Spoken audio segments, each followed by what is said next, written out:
আসসালামু আলাইকুম বন্ধুরা। বাড়িতে মেহমান এসেছে আর ছুটিও প্রায় শেষের দিকে হতে চলেছে, তাই আজকে বানালাম কাচ্চি বিরিয়ানি, খাসির কাচ্চি বিরিয়ানি। তো প্রথমে মাংসটাকে ভালো করে ধুয়ে নিয়ে ম্যারিনেট করে রেখে দিয়েছিলাম। টক দই, মশলা, কাঁচা তেল সমস্ত কিছু দিয়ে ম্যারিনেট করে বেশ 2.5 ঘন্টা মতো রেখে দিয়েছিলাম। তারপরে আলুগুলোকে ভালো করে ছিলে হালকা হলুদ আর লবণ দিয়ে 3টে মতো প্রেশার কুকারে সিটি দিয়ে নিয়েছিলাম।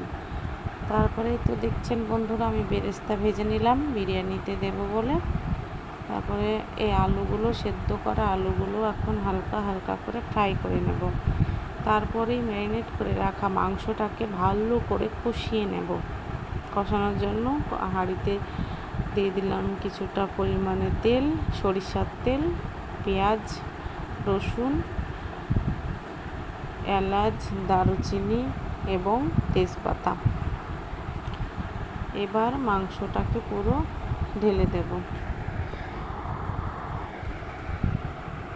ছুটি মানেই একটু ভালো মন্দ খাওয়া, তো তার সঙ্গে আবার মেহমান এসেছে, তো ভালো মন্দ না খেলে একদমই চলছিল না।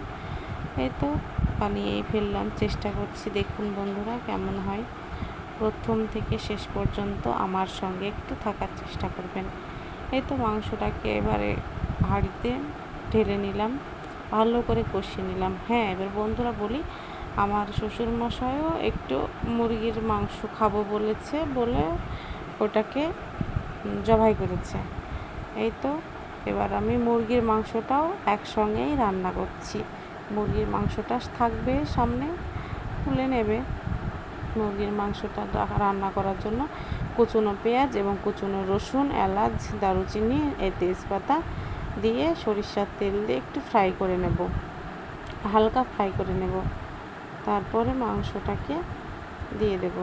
তো মাংসটা অনেকটা বড়ই মুরগিটা ছিল, মুরগিটার খুব চর্বি হয়েছে, তাই হালকা হালকা তেল দিয়ে রান্না করলাম।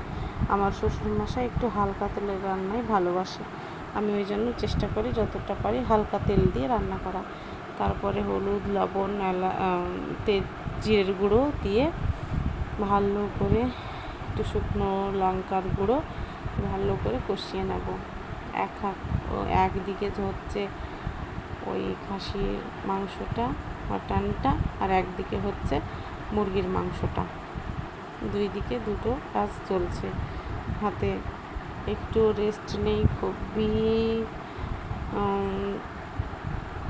এখনও হয়নি হতে, এখনও বেশ কিছুক্ষণ সময় লাগবে, দেখা যাক। হ্যাঁ, এবার আমি করে নিয়েছি যে বিরিয়ানি রান্না করতে যে মশলাটা দিতে হয় সেটাকে একটু ভালো করে ফ্রাই করে নিয়েছি, তারপরে একদম পাউডার করে নেব। এবার আমার মাংসগুলো প্রায় হয়েই গেছে। তারপরে বিরিয়ানিটা এবার আমি চাপিয়ে দেব। তার জন্য বড় একটা হাঁড়ি বসিয়েছি, সেই হাঁড়িতে ঘি দিয়ে দিলাম। ঘিয়ের সঙ্গে কিছু তেজপাতা দিয়ে দিলাম। তেজপাতা দিয়ে আমি এলাচ, দারুচিনি, লবঙ্গ এইগুলোকে একটু ছিঁড়ে ওই ঘিয়ের মধ্যে দিয়ে দিলাম। আর এই চালটাকে বেশ কিছুক্ষণ আগে ভিজিয়ে রেখেছিলাম। ভিজিয়ে রাখার পর ভালো করে ছেঁকে হাঁড়িতে দিয়ে দিলাম।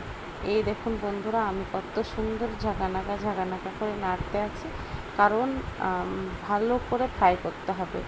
বিরিয়ানির চালটাকে ভালো করে ফ্রাই না করলে কাচ্চি বিরিয়ানিটা খুব একটা টেস্টি হবে না। তার জন্য আমি অনবরত নাড়তে আছি, অনেকক্ষণ ধরে নেড়ে নেড়ে সুন্দর করে একটা বাদামি রঙ আসবে, তখনই আমি হয়ে আসবে, বুঝতে হবে। এই আমার আর কিছুক্ষণের মধ্যেই হয়ে যাবে ফ্রাই করাটা। এই দেখুন বন্ধুরা, আমি কত সুন্দর চালটাকে ভাজছি। এখানে আমার প্রায় 1 কেজি 250 গ্রাম মতো চাল আছে। আমাদের বাড়ির ফ্যামিলিটা বেশ বড়, ওই জন্য সবাই মিলে একটু খাওয়া দাওয়া হবে। এই তো করলাম নিজে হাতে, দেখা যাক কেমন হয়। তারপরে আবার নাড়বো, নেড়ে নেড়ে ভালো করে মাংসটার সঙ্গে চালগুলো ভালো করে মিশিয়ে নেব। তারপরে ওই গুঁড়ো করা মশলাটা আবার দিয়ে দিলাম, আলুগুলো সঙ্গে দিয়ে দিলাম। এবার আমি আর একটু নাড়বো, কারণ বেশি নাড়া যাবে না, যাতে আলুগুলো ভেঙে না যায়। ওই জন্য হালকা করে নেড়েই রেখে দিতে হবে। হ্যাঁ, এবার আমি এখানে পরিমাণ মতো জল দেব। পরিমাণ মতো জল মানে চালটাকে যেভাবে মেপে রেখেছিলাম সেই মাপের ডবল করে জল দিয়ে আমি ইলেকট্রিক কেটেলে ফুটিয়ে নিয়েছি জলটা। এবার ঢেলে দিলাম, ঢেলে দিয়ে হালকা হালকা ঢাকা চাপা দিয়ে ওটাকে পুরো ফুটিয়ে নিতে হবে। এই পর্যায়ে স্বাদমতো লবণ এবং স্বাদমতো চিনি দিয়ে দেব এবং সঙ্গে 2টো কাঁচামরিচ। পর্যায়ে আগুনটা বেশ হাই হিটেই রাখতে হবে। আমি এই পর্যায়ে দুধের মধ্যে কেশর ভিজিয়ে রেখেছিলাম, কেশরটাকে ঢেলে দিলাম।